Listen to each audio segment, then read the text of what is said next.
You win one of these 6-max events these days, and you get immediate respect in the poker world.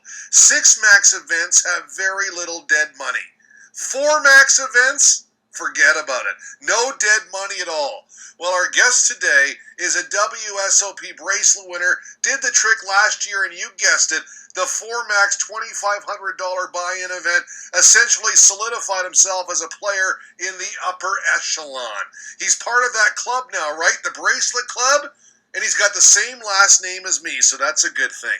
Justin Oliver, our guest today. Justin, thanks for being a high roller, man. Derek, thanks for having me on. Quite the intro. I appreciate it, and glad to be with you. Before we talk poker, I have to say, I'm a huge fan of your father's.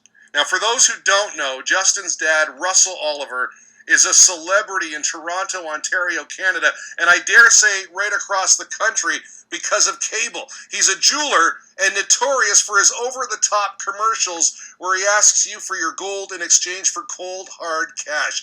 I want to know, Justin, what life was growing up with the cash man, what it was like. But before that, can I get you to do your best impersonation of Pops? Oh, man.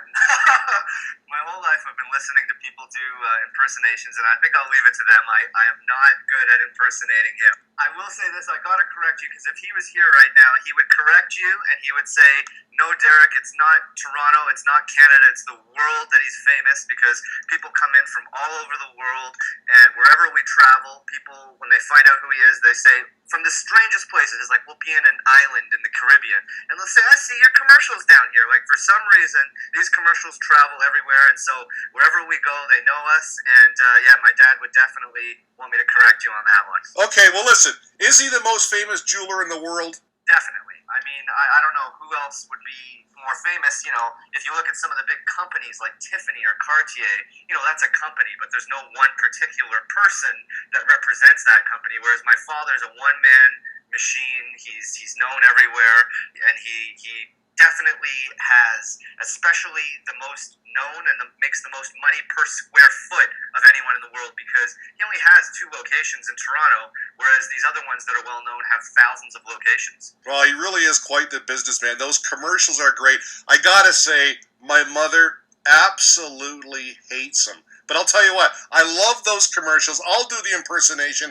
At the end of each, he says, "Oh yeah!" Now listen, it's a family business. I see commercials now with. Is that your brother? Yeah, I actually, if you go to YouTube and check it out, you'll see that I'm on some of the earlier commercials as well. I grew up in the business, and I worked in the store from, you know, when I was a little kid up till really a couple years ago, when I really started to take off with the poker, and I'm not in the business anymore. And now I have 3 younger brothers who are in the business. Well, tell us about the jewelry biz and any correlation to that and poker. I mean, any lessons that apply to both fields? 100%. You know, growing up in that business, my job in the store was to greet the customers when they came in and to evaluate their jewelry. And the biggest part of my job was to negotiate with the clients that were selling the jewelry and kind of work with them and get a feel from them and learn what it was going to take to get a deal done. And a lot of that had to do with body language and reading people. And that is definitely one of my most important traits in poker that's led to my success. I saw you tweet it out, and by the way, Justin can be reached on Twitter at JuicyPokerJO. I saw you tweeted out a picture of your dad wearing the bracelet. That must have been a special moment for you. Yeah, it was interesting the way that happened, actually. What happened was, last year I won the bracelet, and I just kind of threw it in my safety deposit box and didn't really do anything with it. And then this year, I was making a deep run in a $2,500 event, and I was at the final table. And I told my dad the final table was on Father's Day. And I talked to my dad that day before I played, and I said, Dad, I'm going to win you this bracelet. And, you know, I'm going to win it, and I'm going to give it to you. And so I ended up coming second. I came close. I didn't win the bracelet. And later that week, I was surfing the net, and I was looking on WSOP.com and looking at some player information, and I saw myself on there. And they had a little note there saying that he won a bracelet and gave it to his father for Father's Day. And I was like, you know what? They knew I was going to do that, but I didn't actually do it. So I said, you know what? Rather than correcting them and telling them they got to change that, I'll just give my dad the one from last year, and it's the best thing to give him for a belated Father's Day gift anyways when I get back into Toronto, because, what do you give the man with everything? And this was kind of the only thing that I could give him that he couldn't get himself. Absolutely, especially the fact that he's in the business of gold and you got a gold bracelet. I take it he might be a bit of a poker player too. Do you have some family games? We actually never really played poker growing up, but I used to love to play Monopoly growing up, and that was kind of our family game, and I used to love to play Monopoly with my dad, and when I was younger, he would always kick my ass, and he taught me strategy, he taught me, through business, he taught me strategy, so although I didn't learn direct poker from my father, I definitely learned a lot of my analytical mind, and I learned a lot of reading people's body language and a lot of tactical skills from my father. All right, before we talk about the WSOP and your success, I understand you have an interesting story about how you got into poker. And remember, you're 38 now, and you've only been playing for 4 or 5 years. I mean, your success is incredible. Yeah, you know what? I'm blessed. I feel fortunate to have had the success at this, 5 years in. Winning the bracelet, I think 3 or 4 years in was incredible. In this day and age, it's not that uncommon anymore, because when you're in Canada and you can play on the internet, you can play on PokerStars and Full Tilt and the big sites, the competition level and the number of hands you can bang out early in your career. I played 1 million hands online before I even played tournaments live. So the experience you can gain is so much faster. I've said it before, I've played more hands in my life than Doyle Brunson has. So you can really gain that skill advantage much faster than you could years ago. That's incredible. How did you get into poker? It's funny, I used to come to Vegas just on a vacation a couple times a year, and I would just gamble, blackjack or slots or roulette or whatever we would play just for fun. And one year I was with my brother Jonas, who works in the family business now, and he said to me, "Why don't you just try poker?" He said, "You go in and it's fun. You just have a few drinks and relax, and your money will last longer than some of those other games. And I'll teach you some basic strategies." So he basically taught me the rules of No Limit. We were out at the Cabana at the Bellagio, and he taught me the rules. And we took out a deck of cards, and he showed me a few basic strategies. He said, "Just fold everything unless you get a pair or high cards, and then raise, and then after the flop, just make a continuation bet." And that's all he taught me. And I went from there, and I went into the Bellagio that day, and I won. I won like $600 playing 2-5 my first day. And so when you win your first time, you get a pretty good taste for it. And it all started from there. I mean, you walk into a casino with that little knowledge about the game, you pick up $600, you're hooked.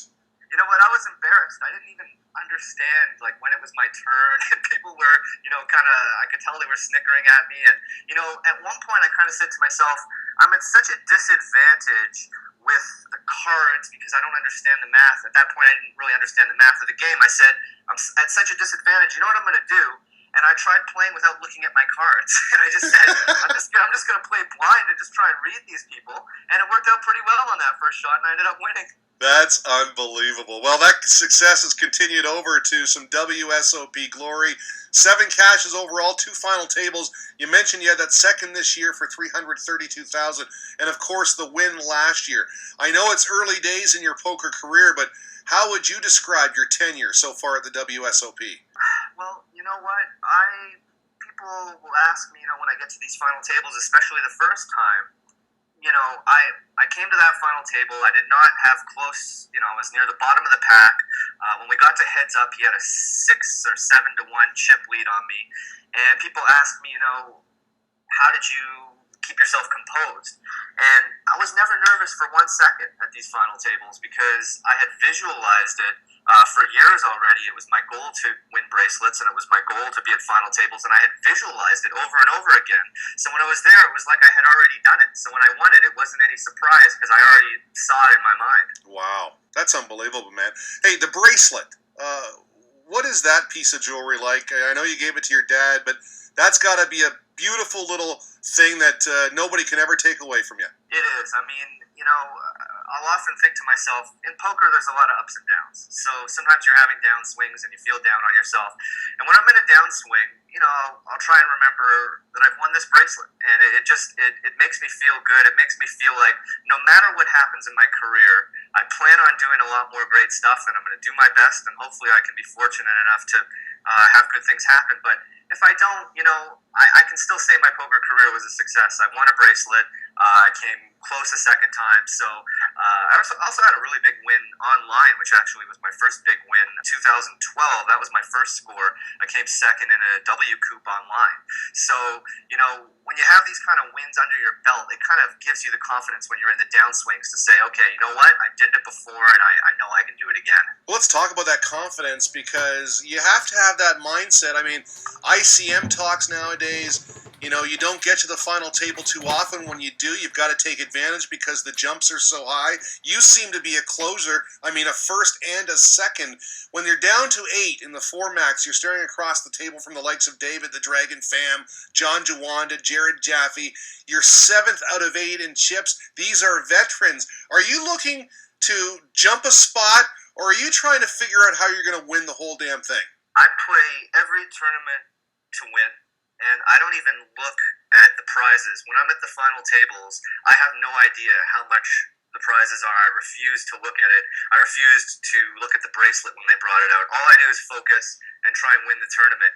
This year, when I came second, I was upset. I busted, and I obviously felt upset that I busted. And I went over to my rail. I had a fantastic rail led by my fiance Stephanie, and I went over, and I was obviously upset. And I said, "Well, how much did I win?" And she said $332,198. She knew it down to the penny. And when she said that, I was like, "Oh, okay." And I wasn't so upset anymore, because I had no idea that second was that much money, to be honest with you. I just don't look at the numbers. I just try and win the tournament. I'm there for the gold. I'm there to take the top prize. I'm there to compete. And, that's all I set my mind to. I'm curious, David Pham, John Jawanda, Jared Jaffe, which one is more fearsome at the table? Oh, man, that's an easy question. David Pham, easy. I thought so. He does not play like, I don't know how old he is. He's got to be like in his 50s. I don't know. I mean, he's not a young man. He plays like a 21-year-old internet player. Like, he will 6-bet bluff you and fold, and then I watched one hand last year in the 4 max where he 6-bet and the guy jammed and he folded and he claimed he had ace king. No. And I said, you know what? Now I know why they call you David the Dragon Pham. It's because you breathe bullshit out your mouth. You don't pull the crap, but I mean, he plays phenomenally well, especially for someone who wouldn't know who he is. When you go in and play poker, you don't expect someone in that age group to be 6-betting light. You know what I mean? When an older guy 6-bet, I mean, it's usually aces and not even ever kings. So when he comes and 6-bets you and folds to a jam, you know this guy's here to play. So he was definitely one of the toughest competitors I've ever played against. Well, he's certainly fun to watch, too. He always seems to be deep in some tournament, and if he's got chips, as you mentioned, he will 6-bet. He's very dangerous. Just like you were the first time you played poker, not knowing anything. You were very, very dangerous. Hey, heads up against Nick Schwarman. You had a ton of confidence by that point, even though you were at a 6-1 deficit. I know that you don't give away chips easily, and you seem to have fun at the table. You're able to converse. Is that to alleviate boredom, or is that to pick up information? I definitely am always picking up information. As soon as I sit down at a table, I formulate reads on the players instantaneously. When I sit there, I look around at everyone at the table. Before they say a word, I get reads. Then as soon as they talk, I get more reads. And the more they say, the more I get a read. So definitely it's to get reads. But it's also to have some fun, because poker's supposed to be fun. And, when I was at that heads up for that bracelet with Schwarman last year, that was, there wasn't, when you watch the broadcast, you don't really hear the audio. If you would have heard the audio, what I was saying was, I'm having the time of my life. Like, I just kept saying to him, I don't want this to end. I'll play heads up with you for the next 3 days. There's nothing better than this. I just want to die at this table. Like, I will stay here forever. Well, you certainly had quite a celebration. I mean, you had the bracelet photo with your dog. There's your dog right now. That's right. That was right on cue. How good was that? And I got a kick out of your girlfriend as well, because she was telling friends on the rail that you had wanted a bracelet for so long. And I mean, 4 or 5 years playing, Justin, there are some guys out there, cash game specialists. Some of these guys are legends at the cash game table who will never get a bracelet. So you're in that special club, and that's got to be a real thrill. Oh, it is. I mean, there's nothing like it. Winning a bracelet is something that they can never take it away from you. No matter what happens in my poker career, no matter what boneheaded play I make, no matter what criticism anyone can give me, I've got that bracelet. I want it, and nobody can ever say otherwise. There you go. We're on the line with WSOP Bracelet winner Justin Oliver, 2013, the $2,500 4-max. What a tournament that was, and a big win for him. Believe it was $309,000. Incidentally, his second this year paid more. Have you got time for a few more questions, Justin? Sure. All right. I watched an interview you did with Sarah Grant at Poker News, and you talked about the importance of coaching. In that, you have Jared Tendler, author of The Mental Game of Poker, in your camp, as well as your cash game coach, Bill Hubbard. Now, we just had Ryan LaPlante on the line. He's a 24-year-old young gun. He talked about 1 cent, 2 cent online being the equivalent skill level of 1-2 live. So I want to talk about how tough it is online versus live and the importance of coaching nowadays. Should every player have a coach? Oh, if you want to be good at poker and you're starting out, or it doesn't even matter where you are, starting out, intermediate, even expert, yes, everyone should have a coach that they can discuss hands with. My success is definitely attributed to Bill Hubbard. I mean, when I first started playing, I probably read about a dozen books and played for about a year before I met Bill, and my game went from like a 0 out of 10 to probably like a 2 out of 10. And I met Bill and worked with him for a couple years and got my game up to a 9 out of 10. You know what I mean? Like, Bill basically taught me everything there is to know about poker. There's nothing I can ever do to thank him. I definitely attribute all my success to Bill. Actually, I have a funny story about that.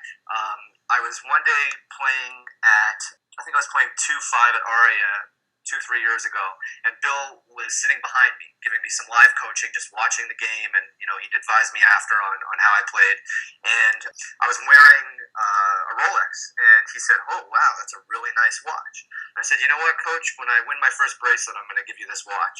And so last year, when I won the bracelet, Coach presented me. He came up on stage at the WSOP, and he presented me with the bracelet, and then I presented him with the Rolex, and I gave him a Rolex. So definitely, Bill Hubbard. It's A&L coaching, and wouldn't have been able to do it without him. His what he taught me was incredible. And also going back to what you said about Ryan and the online, he is definitely right.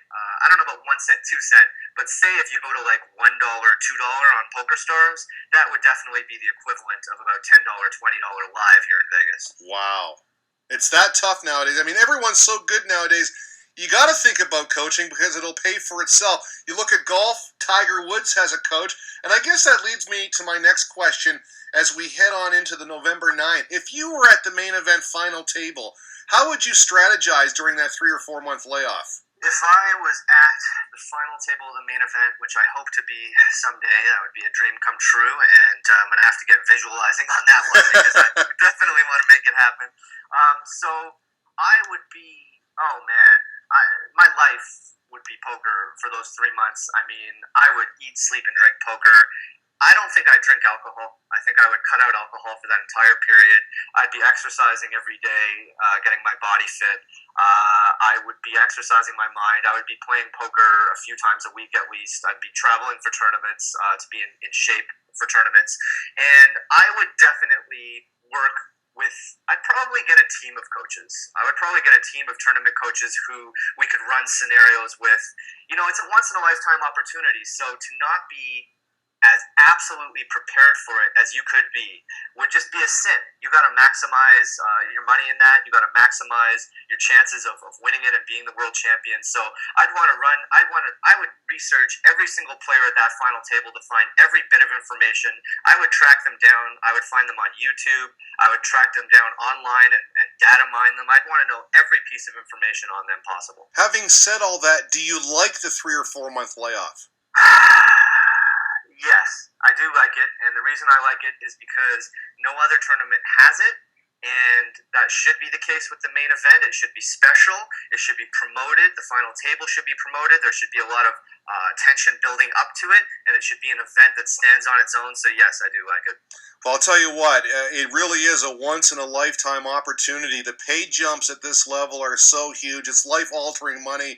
You're right. You got to take it serious because it may never happen again. Which brings me to Mark Newhouse and his incredible feat. 13,000 runners he's outlasted in the past 2 years. I mean, that's unheard of. Yeah, I have not played with Mark, so I won't comment on his game from a personal standpoint, but it is obviously unreal and unheard of. And, in the old days, people would win it back to back, but not in the modern era when they get 7,000 runners. So hats off to him. I look forward to seeing him on the tour and playing with him. And good luck to him. If he can win it, that'll just be unprecedented. Maybe one of the best wins of all time if he can win it. I got to tell you, I'm cheering for Billy Pappas because he's a world foosball champion, and I think world poker champion would be a nice addition to his resume. Justin, you've got a charity event coming up. A few minutes left here. Can you tell us about that? Sure, yeah. No, there's going to be a great charity event at the Venetian November 15th.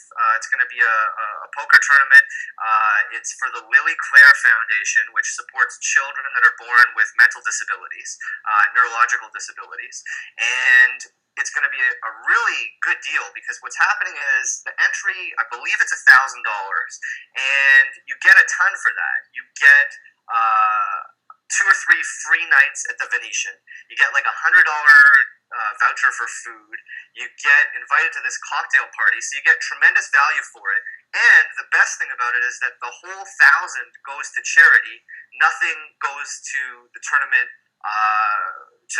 Payouts. The tournament payouts are all getting donated by Venetian. So when you give this 1,000, you're giving 1,000 entirely to charity. You're getting a whole bunch of free stuff, and you're supporting a great cause. So it really is an amazing event. Oh, that's absolutely outstanding. Justin Oliver, our guest today, he can be found on Twitter at JuicyPokerJO, and it's been real juicy for him lately. Couple of cashes this summer, including that 332K score, second, and of course that last year bracelet win in the 4 max for 300 plus thousand. Justin Oliver, thank you so much for your time today, man. Really appreciate it. Derek, thank you for having me. It was fun.